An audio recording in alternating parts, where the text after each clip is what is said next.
السلام علیکم۔ کہانی سنو چینل پر آپ کو ایک بار پھر سے خوش آمدید کہتی ہوں۔ دوستو، اگر آپ میرے اس چینل پر نئے ہیں تو آپ میرے اس چینل کو سبسکرائب کر لیں۔ تو چلتے ہیں آج کی سچی اور خوفناک کہانی کی طرف، جو آپ کو چونکنے پر مجبور کر دیں گی۔ ہسپتال میں گزاری گئی ایک پراسرار رات کی کہانی۔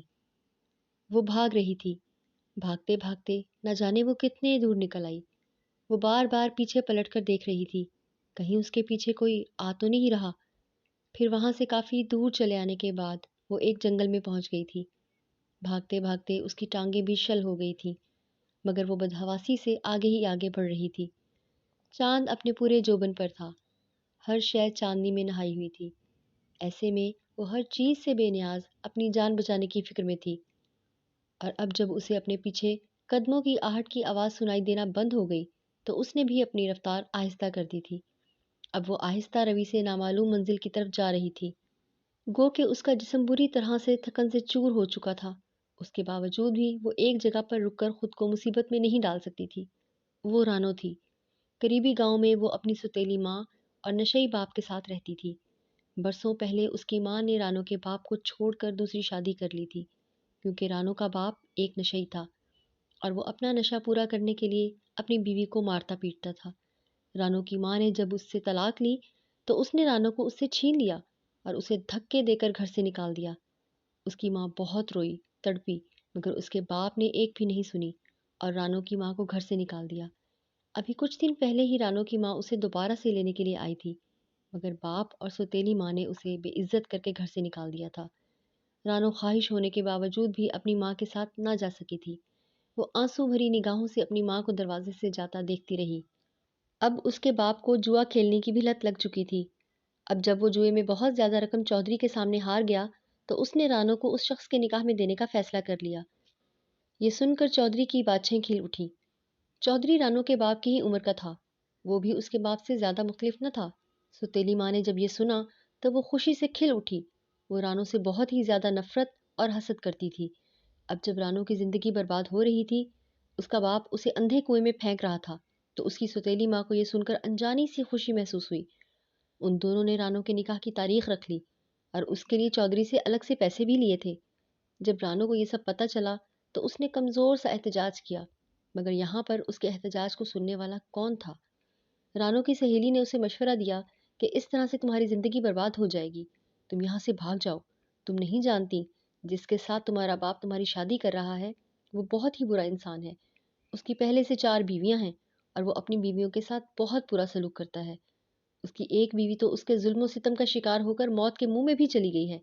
ایسے میں اگر تمہیں اپنی زندگی پیاری ہے تو تم یہاں سے بھاگ جاؤ۔ رات کے وقت جب اس کے ماں باپ سو رہے تھے تو وہ چپکے سے گھر سے بھاگ نکلی۔ جب وہ گھر سے تھوڑا فاصلے پر آئی تو اسے اندازہ ہوا کہ اس کے ہونے والے شوہر کے آدمی اس کے گھر پر نظر رکھے ہوئے تھے۔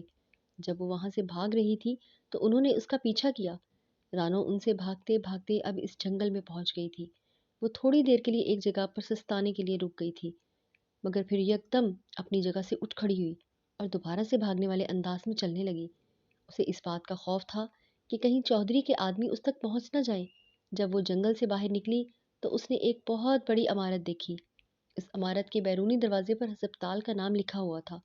رانو دل ہی دل میں یہ سوچ کر حیران رہ گئی کہ اس ویرانے میں اس ہسپتال کا کیا کام، یہاں پر کون آتا ہوگا۔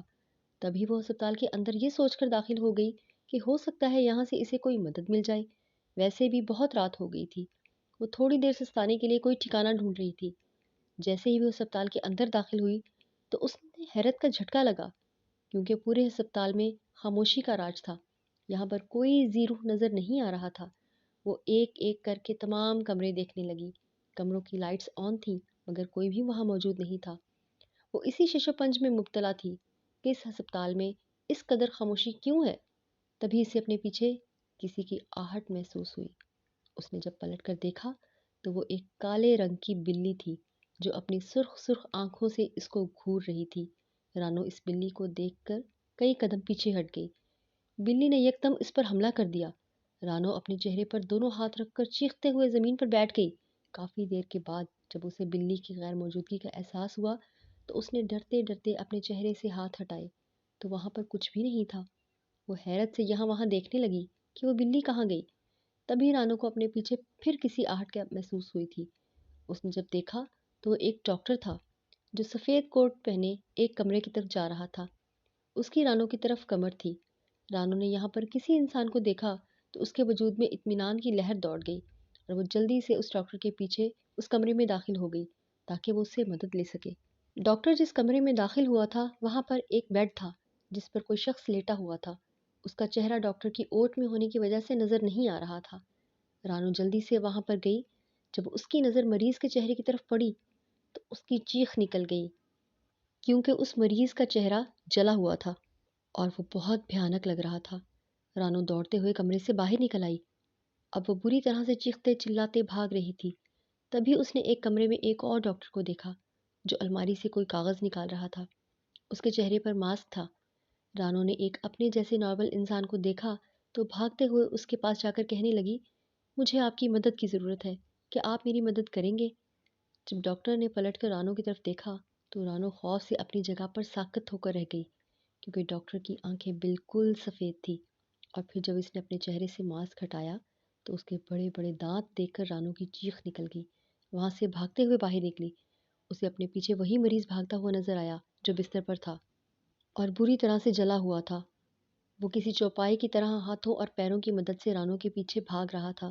یہ دیکھ کر رانو کے ہاتھ پیر پھول گئے۔ وہ چیختے چلاتے ہسپتال سے باہر نکل آئی تھی۔ پھر نہ جانے وہ کب تک بھاگتی رہی۔ بھاگتے بھاگتے وہ روڈ پر نکل آئی۔ یکدم اس کے سامنے گاڑی آئی۔ رانو اس سے ٹکرا گئی اور اس کا ذہن تاریکیوں میں ڈوب گیا۔ جب اسے ہوش آیا تو وہ ایک ہسپتال میں تھی۔ اسے بے ہوش ہونے سے پہلے کے مناظر یاد آئے تو ایک بار پھر سے خوف کی لہر اس کے پورے وجود میں پھیل گئی تھی۔ تبھی اس نے ایک شناسا چہرہ دیکھا۔ وہ اس کی ماں کا چہرہ تھا۔ اس نے بے یقینی سے اپنی ماں کو دیکھا اور اس کا ہاتھ پکڑ کر پھوٹ پھوٹ کر رونے لگی اور اپنے ساتھ بیتی ہوئی تمام رداد اپنی ماں کو بتائی۔ اس کی ماں نے اسے تسلی دی اور کہا کہ اب سب کچھ ٹھیک ہو جائے گا، وہ اسے اپنے ساتھ اپنے گھر میں لے جائے گی۔ یہ سن کر رانو خوش ہو گئی۔ وہ کب سے اپنی ماں کے لیے ترس رہی تھی۔ اب جب اس نے اپنی ماں کو اپنی آنکھوں کے سامنے دیکھا تو اسے جیسے یقین ہی نہیں آ رہا تھا۔ پھر وہ اس کے گھر میں آ گئی اور وہاں پر اپنے سوتیلے بہن بھائیوں سے مل کر اسے بہت اچھا لگا تھا۔ اس کے بہن بھائی بھی اس کے جیسے گرویدہ ہو چکے تھے۔ ان کی محبت دیکھ کر رانو کی آنکھیں نم ہو گئی تھیں۔ وہ سب غائبانہ طور پر رانو سے متعارف ہو چکے تھے اور اب جب اسے اپنی آنکھوں کے سامنے دیکھا تو ان کی خوشی دیدنی تھی۔ رات کافی دیر تک رانو اپنی ماں سے باتیں کرتی رہی۔ پھر اس کی ماں اسے سونے کی تاکید کر کے اپنے کمرے میں چلی گئی۔ تھوڑی ہی دیر کے بعد رانو کی چیخوں سے پورا گھر گونج اٹھا۔ وہ دونوں میاں بیوی آوازیں سن کر گھبرا گئے اور جب رانو کے کمرے میں گئے تو وہ بری طرح سے ڈری ہوئی تھی۔ ماں کو دیکھ کے وہ اس کے ساتھ لپٹ گئی اور کہنے لگی کہ وہ ہسپتال والا مریض یہاں پر آ گیا تھا اور وہ کسی چھپکلی کی طرح دیوار پر رینگ رہا تھا۔ باقی کی رات ان سب کی آنکھوں میں کٹی۔ اس کی ماں رانو کے پاس ہی سو گئی تھی۔ وہ سمجھ گئی کہ پے در پہ ہونے والے عجیب واقعات نے رانو کے اعصاب پر بری طرح سے اثر ڈالا ہے، اس لیے رانو کو ایسے عجیب و غریب خواب نظر آ رہے ہیں۔ وہ اس سب کو رانو کا وہم سمجھ رہی تھی، مگر پھر ہر دوسرے تیسرے دن یہی سب ہونے لگا۔ جب سب اپنے کمروں میں سو رہے ہوتے تو رانو بری طرح سے چلانے لگتی۔ تب اس کی ماں یہ سوچنے پر مجبور ہو گئی کہ رانو کو کسی تابع شریعت انسان سے دم کروانا چاہیے۔ رانو کے سوتیلے باپ نے بھی اس بات کی تائید کی تھی اور پھر اپنے پڑوس میں رہنے والے اجمل صاحب سے انہوں نے رانو کا ذکر کیا۔ اجمل صاحب روحانیت سے شغف رکھتے تھے اور وہ اس طرح کے معاملات دیکھتے رہتے تھے۔ انہوں نے فوراً ہی رانو سے ملنے کی خواہش کا اظہار کیا تھا۔ اسے دیکھتے ہی سمجھ گئے کہ اس کے ساتھ پر اسرار معاملات چل رہے ہیں۔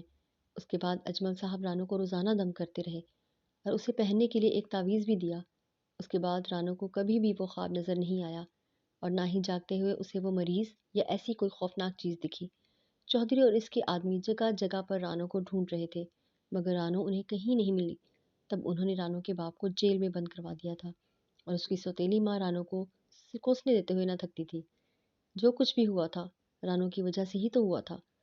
انہی دنوں رانو کی ماں نے اپنی نند کے بیٹے سے رانو کی شادی کر دی اور پھر تھوڑے ہی عرصے کے بعد رخصت ہو کر وہ اپنے شوہر کے ساتھ دبئی میں شفٹ ہو گئی تھی۔ اب اسے کسی کا کوئی ڈر نہیں تھا، کوئی خطرہ نہیں تھا اور دبئی جا کے اس نے ماں کو ایک خطیر رقم بھیجی اور کہا کہ ابا کی ضمانت کروا دیں، وہ جیسے بھی ہیں میرے باپ ہیں اور ان کی تکلیف کے بارے میں سوچ کر ہی مجھے گھٹن ہو رہی ہے۔ اس کے ستیلے باپ نے پھر اس کیس کی پیروی کی تھی اور پھر ضمانت پر انہیں رہا کروا دیا۔ اگر آپ کو ہماری کہانی پسند آئی تو کمنٹ سیکشن میں ضرور بتائیے گا۔